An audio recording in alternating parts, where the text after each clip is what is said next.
సరే, ఈ పాటలోని పదాల అమరికను ఓసారి విడదీసి చూద్దాం.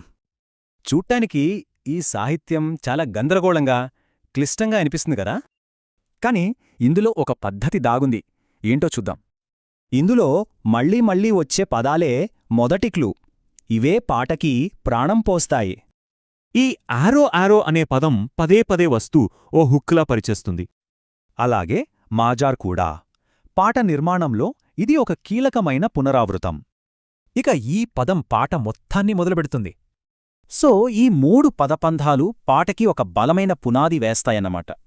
తరువాత ఈ సాహిత్యంలో కొన్ని ప్రత్యేకమైన పేర్లు కూడా ఉన్నాయి. సాహిత్యంలో కిలిమంజారో, మొహంజోదారో రెండింటి ప్రస్తావన స్పష్టంగా ఉంది. పదాలు, పేర్లే కాదు, ఇందులో మంచి లయ కూడా ఉంది. ఈ పదం వింటుంటే ఓ డప్పు చప్పుళ్లా అనిపిస్తుంది.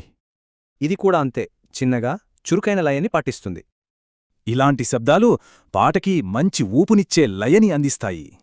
సో ఈ విశ్లేషణలో 3 స్టెప్స్ చూశాం: పునరావృతం, పేర్లు మరియు లయ.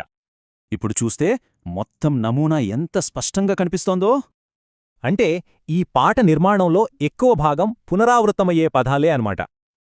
గజిబిజిగా అనిపించినా నిజానికి ఇదొక చక్కటి, పద్ధతైన అమెరికా. ఈ పునరావృత్తే మామూలు పదాలను సంగీతంగా ఎలా మారుస్తుందో కదా.